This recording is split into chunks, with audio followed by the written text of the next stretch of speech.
Hey guys, welcome back to Acres and Acreage. We're back with another fun topic. We're going to talk about how to evaluate land parcels for investment, and specifically, we're going to talk about our strategy.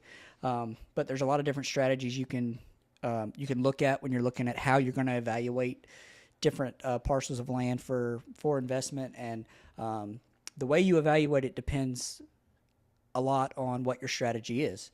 Um, there's a lot of factors that go into this, and we're going to discuss all those today. Yep. So, like Philip said, our strategy specifically, we're looking at buying properties off market, below market value, bringing them to the market at market value or just below it. So, the way that we're evaluating land has got to be dependent on how quickly we want to turn these properties. So, if you're wanting to buy land for a long-term hold and you don't have any capital restraints and how quickly you need to get out from under your properties, then your strategy and your evaluation is going to be different.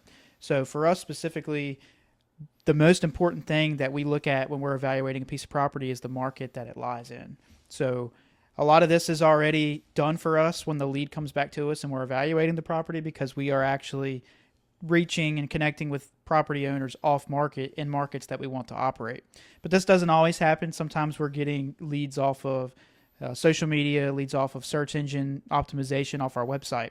So the first thing that we always do is figure out where the property's actually at. Right. Yeah. So, like Ty said, when we kind of determine our market most of the time, especially on direct mail, before the mail goes out. So we've got our own software that we developed that is basically telling us where we want to send mail. We pull probably 25 to 30,000 data points a month, and we look at that. We've got some background software that kind of tells us, hey, these are some good areas where the factors that you're looking for, that's a place where you're going to want to buy it. So like I said, the market for us is easy because that's kind of determined up front, other than the fact, like Ty said, there's some social media ads that come in. I guess word of mouth is is a way that we've gotten some leads before, but primarily the market for us is determined before we actually get a call from a seller saying, hey, I think I'd like to sell. Yeah, our buy box has been pretty tight up until this point because we've had a very strict investment guideline that we've had to go with, because when we're seeking investors to fund our deals, we have to be able to say that this is within the exact buy box that we're looking for. So that's made a lot of the leads that come in off word of mouth or the website not really something that we can target or go after, because we're not able to turn those deals fast enough. But some of the things in the market for our strategy, we're looking at sell-through rates. So how many properties have been listed in that period of time versus how many have sold. And we're looking at multiple different time frames, the most important being the 30-day, but all the way up to the 1-year time frame. And then we're also looking at saturation rates. So how many properties are listed in a locality. We break it down by zip code. So how many properties are listed in that zip code versus how many properties there actually are there. If it's a highly saturated market in terms of a lot of properties sitting on the market, that tells us that properties aren't turning fast enough that we would really like to operate there. And then we're also looking at days on market. That's a really key metric for us, and that's changed. A lot of the I guess we'll call it gurus that are in the land space will say that you want to target markets where your properties are going to sell on average faster than 50 days. That's just not realistic. It's not something that we found realistic. And the data point that we actually, after a year and a half of mail, we pulled 111 days and lower is really where we're trying to target. And that sounds like a lot of time. It's because it is. This isn't the house space for us specifically. If we were house flippers and we were saying we want to flip houses in 111 days or less on the market, that's a lot of time. But in the land space, 111 days is really what we're seeing. Yeah, I think that days on market, like you said, it's tough because the amount of people who are looking for raw land, that amount of people is so much smaller than the amount of people that are looking to buy a house. Yeah. Like Ty said, we originally thought, and we had done our research before we got into this, and we thought, hey, 50 to 60 days, a month or two on the market, that's kind of where we want to be. And what we found from the properties that we've bought and that we've sold, I mean, we've had some that we've bought and been under contract in 9 days, but, that's far and few between. Yep, absolutely. So aside from that, we figure out the market that we want to be in. So you figure out the market that you want to be in. You find a lead in that market. The next thing we're looking at is the actual location of that property within the market. So there is multiple different. I mean, real estate's, a piece of property on one side of the road is not going to be potentially the same as a property directly across the street. Right. So we bought and sold 2 different properties in a locality in Georgia, and the way that those 2 properties were valued was vastly different, and we even found that in our underwriting process. We were very early on in our real estate, our land flipping days there, so we made some mistakes underwriting those deals, but when they sold on the back end, it proved to us that they were valued differently. So actually figuring out where your property lies. I know that when we're scrubbing out lists for our direct mail, and we're actually looking at the maps of each of those properties, we're going ahead and cutting out properties that are beside, let's say, a landfill. Because why would somebody want to own a property beside a landfill? I'm not saying there's not a buyer for that property, but it's going to be a lot harder for us to make that thing look beautiful and somebody imagine what that property is going to be. Yeah, I mean, if somebody's buying that property, it's probably the landfill. Yeah. But yeah, location is a big deal. I mean, where we live in Southwest Virginia, I mean, you can just look at the zip code in general. I mean, there's 8 zip codes kind of in our area, and this is why we price by zip code, is because something that's in one zip code, the next zip code over, I mean, it could be touching, and the properties could be side by side, but in different zip codes, and they're going to be valued tremendously different just because of where they sit within the county. Yep, absolutely. So we're going to go over this a little bit at the end of this video with our real world example that we have for you, but if a property is in a subdivision versus not, so we'll talk about this here in a minute, but, an infill lot, let's use, properties under 3 acres, a 3-acre property in one subdivision is going to be valued differently than another subdivision. Different subdivisions have different restrictions and are more sought after than others. So that's a big thing to watch out for. So once you've established where it's located and you're comfortable with valuing that property where it's situated, then you want to look at access.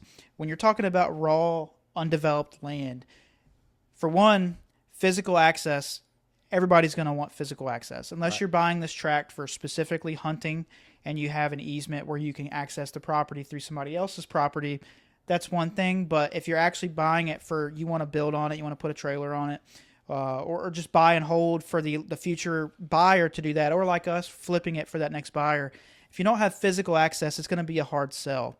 So when you're actually comping out your properties, making sure that you're comping out with properties that have sold that have the same access situation as yours. Right. And it goes beyond just an actual road touching your property. This is going to be in our example, but we've had a property that has road access, but the access to the property from that road has about a 10-foot shelf of slope, a very steep slope getting up to where the actual property sits, and then it's buildable from there. So something like that, even though the access is there, physical and legal, it can still be a tough sell because it's going to be hard to sit there and look at how can I put a driveway into this property. Right.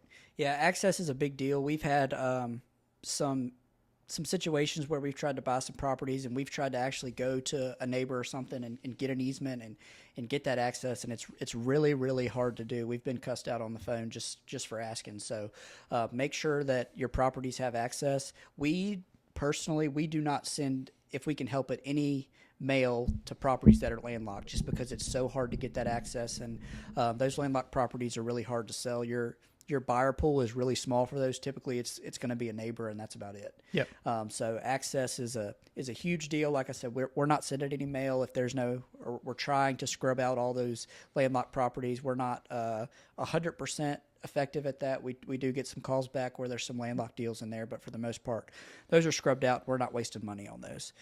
So I guess that leads us into topography, which you kind of talked about as part of access. Topography is a big deal. Make sure you're not trying to buy property that's on the side of a mountain that's kind of straight up and down. We use Land ID for that. And Land ID is pretty accurate, but we've talked about this before. If you can get out and you can go see the property, you're going to be in a lot better shape and actually seeing, hey, is this buildable or is it not? Yeah, so I actually learned something the other day. So like Philip said, we use Land ID for looking at topography, and we also can we pay for an upgraded membership on Land ID where we can take out the KML, which is the map file, and put it into Google Earth and then use a 3D to look at the property. Right.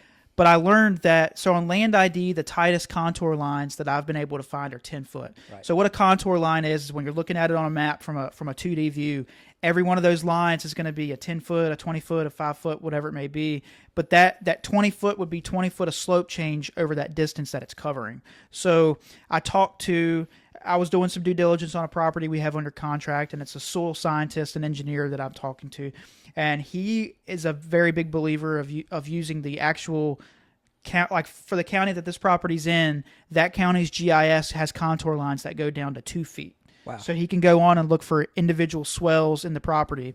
And that is not something that I've ever done, so I'm going to incorporate that in our due diligence moving forward. So check with the GIS of that that locality where that property situates, because you might be able to break those contour lines down deeper. But I always, after I'm looking at my contour lines, like I said, I'll put it into Google Earth, which we'll talk about as in part of our tools section of this video. And that way you can actually see how the property's lying. I know that we've been hesitant to buy property over really 20% slope, and we've wrote off some deals that we probably could go back on and say we probably could do something with, because we've learned a little bit more about how the builders are building on these properties. And it's actually, it's legal in the state of Virginia, not that we would ever want to do this, to put a conventional septic system on a slope of up to 50%, Right. which you wouldn't even be able to hardly stand on. So, Yep. So topography is a big deal. We'll get back to that a little bit later in the tools section, but I think these next few we'll probably go through fairly quick. Utilities, just make sure you've got electricity, make sure you've got water. I've talked about this before. I'm a big tech guy. I want to have internet access some way, whether that's not having so much tree cover where you can put Starlink up.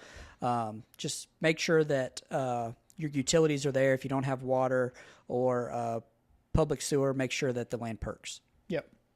So an easy way to do this, like in this particular county that we're in, it's Western Virginia Water Authority is over the public water access. It would be as simple as calling them up and saying, hey, this is where my property's at. Does it have access to the public water? And if so, or if it has access but it needs to be tapped into, ask what it would cost to tap into that water. In rare situations, it might be cheaper to put a well in versus tap into the water because of how far that line might be from that property. And then the same thing with sewer. So it would be that whatever locality it is in, you contact the environmental health, see if they have access to public sewer at that property, and if not, see if there's been any record of soil tests being done, and if not, you've got to get a perk test. Right. So it's as simple as calling these companies up, call the power company, figure out, you can use the tools that we're going to talk about and see where those closest power poles are if it's above ground, but if it's underground, you might have to call the company and see where the closest power hookup is and what it would cost to get it ran out to that property. Right. So that pretty much takes care of utilities. Next is land use, the zoning. How is it zoned with the county? If you're buying it and you want to put a house on it, is it zoned for residential, or is it zoned for the use that you want to use it for? We've talked about, we've bought some commercial properties in the past, and we've had to go to the county and say, we found a buyer. Can they do what they want to do with it? And so zoning's really big. Just make sure that you're buying and you can do what you think the end buyer is going to want to do with it. Yep. So there's going to be a land use code on most locality websites, and it's important to understand in that code what the zoning overlay of your property allows you to do. So if you can always start with the website, and I've had the pleasure of talking with some localities that I'm asking them a question and they say, well, did you read the code? And I say, well, yeah, but I'm calling you to reaffirm what I read. So don't be afraid to pick up the phone and call them. Try to read that code before you do so. That way you at least have some background of what you're asking about. Yep. And then that takes us into actually pulling the deeds. A lot of people don't know this. I didn't know this. We did not know this when we got started. In most localities, you can go and actually pull the deeds of the property and read who actually owns the property. Make sure the person you're talking to actually has ownership stake in the property, and see if they're the only ones and if there's anyone else. When you're doing this, you can also see if there's any restrictions, covenants, or any easements that have been granted to the property, which can tell you there might be some things you cannot do to the property, so that can devalue it. It's as simple as using some of the tools we're going to talk about, finding the book and page number. And when you call up the Register of Deeds in that locality, you're going to ask, can I get a copy of book 100, page 300? I'm looking to buy this property, and I'm just trying to do some due diligence and look at the deeds. And then when they send you the deeds, sometimes you're going to have to pay for it. Sometimes you can do it on a website, or sometimes they're just going to email it to you. But when you pull that deed, it's going to say there's other deeds that are listed at, this project or this property is conveyed, as also conveyed in book 92, page 30, whatever it may be. Then you call that register of deeds right back up and say, I want a copy of these deeds as well. That way you're checking all your boxes and looking at everything that property's got in its history. Yeah, you want to make sure that the latest deed for the property is not the only one that you pull, especially if there's other ones listed in there, because there could be, like Ty said, there could be other covenants or other restrictions that are buried down in other deeds, where they just didn't transfer all that information over to the latest deed when they conveyed the property the last time. Yeah, and let me just run this real quick. So that deed search that you do in-house should not take place of a title search. It should be before your title search and only paired with a title search, because we have not found, we've had a lien on a property that we didn't catch. And I honestly, to this day, I don't know where it was found at. The title company was able to find it. So there's still stuff that you might miss, but there's definitely things that you can, as simple as knowing that you've talked to everybody that has a deeded right into the property to making sure that they can convey that property to you. Yeah, this is just part of your due diligence. This does not take the place of anything legally that's going to convey the property. We always do a title search. We always get title insurance because there's always things that can come up. Yep. So that's going to take us into the tools section. So we're going to go over some of the tools that we use within our business to evaluate land virtually. So like we mentioned earlier, we use a tool called Land ID, and Land ID is great for being able to run multiple overlays for the property. So Land ID will have zoning overlays, it will have topography overlays, it will have soil overlays. So it's hard to describe everything that you can do through Land ID without actually showing you, but we highly recommend it. You can go on and actually divide up properties, you can draw up subdivisions, you can measure out surface areas, you can do all kinds of stuff with Land ID. And we use it almost not exclusively, but it's the first thing when we get a lead in on a piece of property, the first thing that we're pulling up to look at. And then we're pairing that with Google Earth, which is how we're looking at the topography. Yep. So we've got some plans. We're going to do kind of some deep dives into all these tools with some screen recordings in the future. So if you don't know what Land ID is, just make sure to subscribe, because that stuff's going to be coming. We're going to kind of go through how we use Google Earth, how we use Land ID, how we use our CRMs, and we're going to do a little bit of a series on how we use all this stuff. So if you want to see that, make sure you subscribe so that you can get the notification when that stuff comes out. But yeah, Land ID is huge. When we first started, we didn't have enough money to buy the desktop version, so we were all on our iPads and our phones. And honestly, I mean, that's enough. We've paid for the upgraded version recently because it does have some features that make things easier for you. With the custom maps that you can do. But if you're just starting out, pay this $85 a year and just get it on your iPhone or your iPad, and that's enough for you to look at and say, hey, this thing's got too much slope. Hey, there's all of its wetlands. There's a big river running right through the middle of it. Whatever. The mobile app is plenty to be able to do due diligence on. Yeah, so we were using Google Earth when we had just the mobile version of Land ID, because as long as you had a point of knowing where that property was situated to a roadway, you could go to Street View, you could look at it, you could do 3D.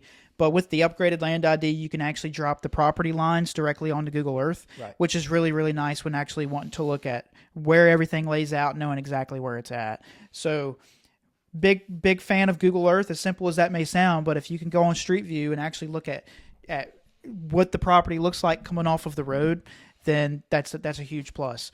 So we pair that with the FEMA flood maps. So on Land ID, you can look up floodplain and water areas, surface water. But I also always double check the FEMA flood maps, because sometimes they're slightly different, and that slightly can be the difference of where your property perks and doesn't perk. So that can be a difference of whether it's buildable or not just perk, but when you have a floodplain, and we've bought and sold multiple properties now with floodplain on it, so it's definitely doable, but that floodplain can cause issues with insurance on the back end. It can make the property less desirable. Yeah, the properties for the most part that we've bought that have floodplain, the buildable part of the property is not in the floodplain, so that normally doesn't cause an issue.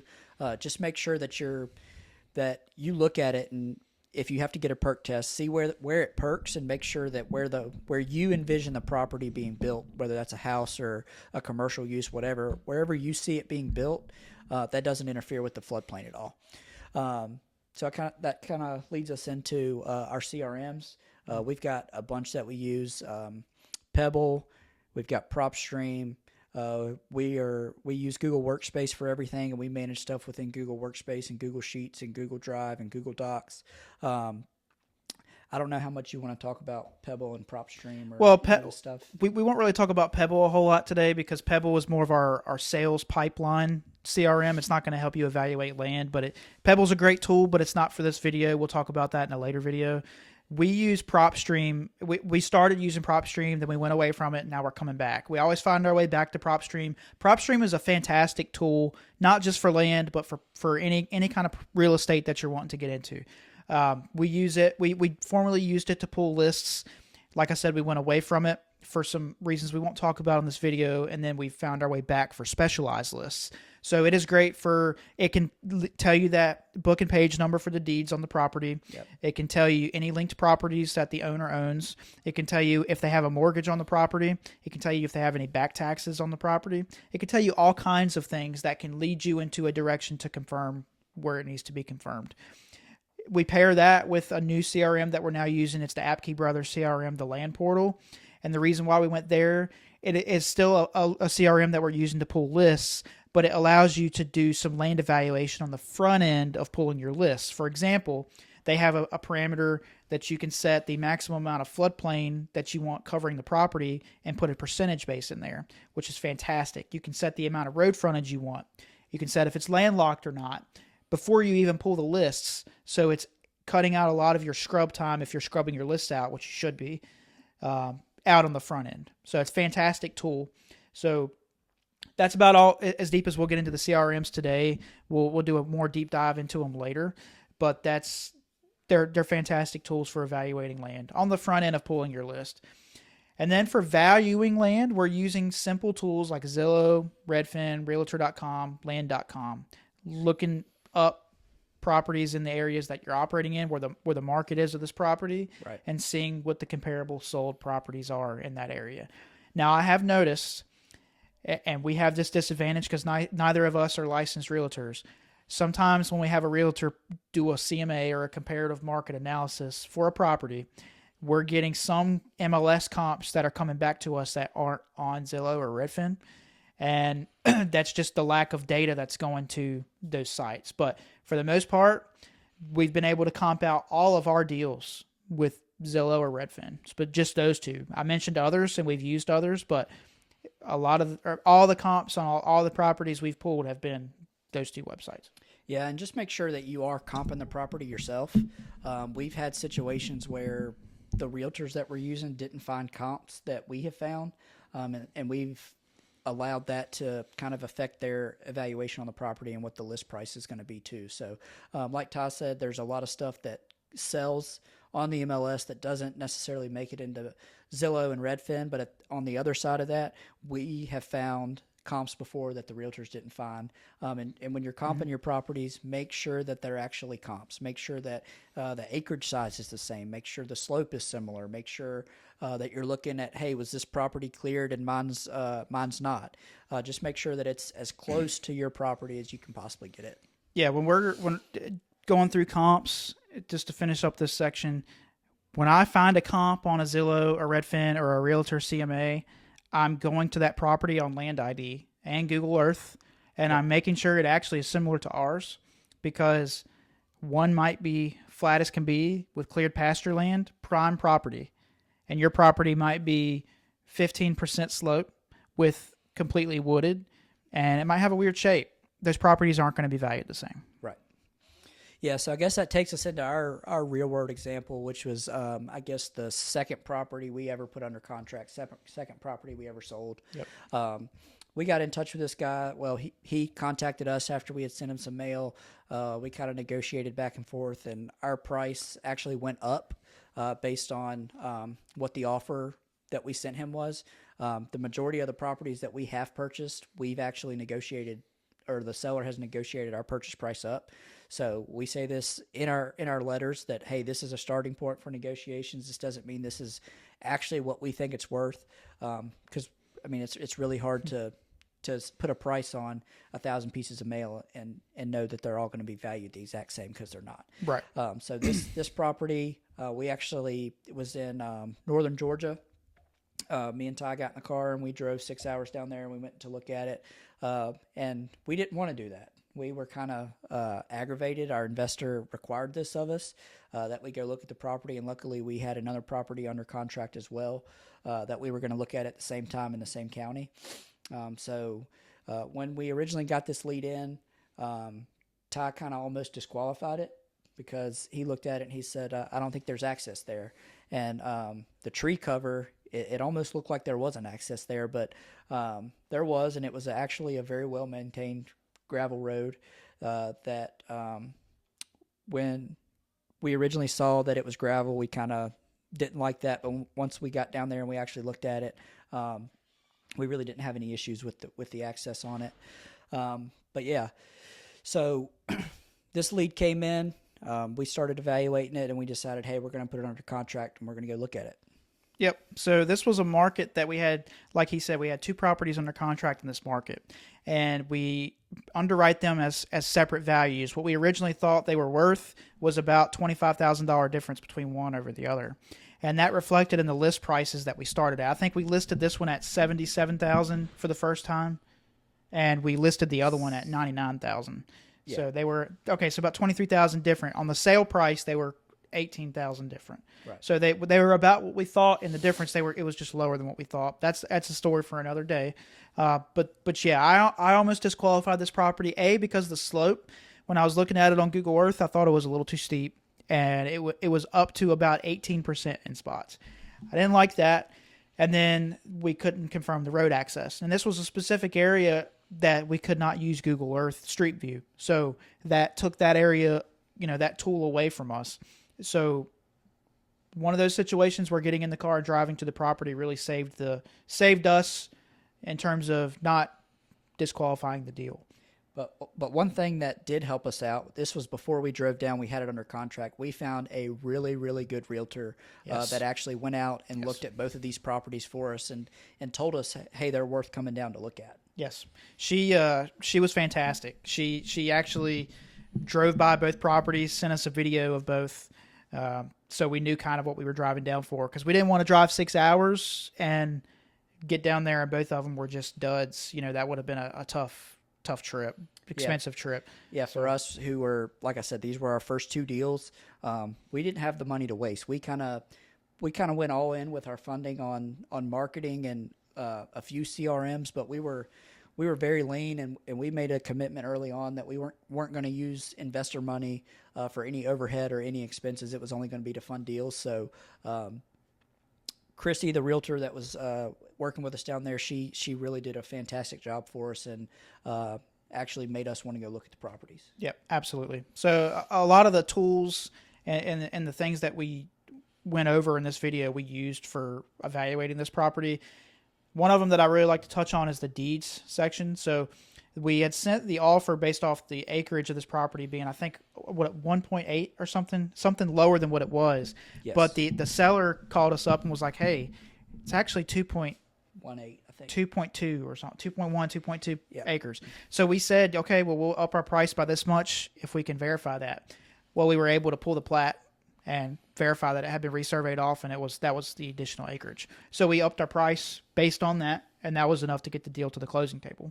So using that and all the other tools, we were able to get that deal closed, and that was our longest hold time property. We were, I believe, our days on market was about 184, so just over 6 months, right. Longer than we'd ever want to hold, but we were still able to flip a property. I think we bought that property at 19.5.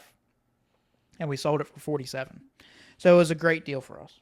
Yeah, for sure. And we were able to bring value to that market. We were able to put a property on the market that a guy had inherited / bought from his sister, and he had originally planned to build on it and retire there. And he told us that he didn't know if he would have ever sold it if we wouldn't have called, because he had a for sale sign on it. For sale sign was still on it when we went to look for it, and we just I connected with him pretty well, and we were able to put it under contract and buy it, and then able to get it in the hands of a builder who was going to build on it.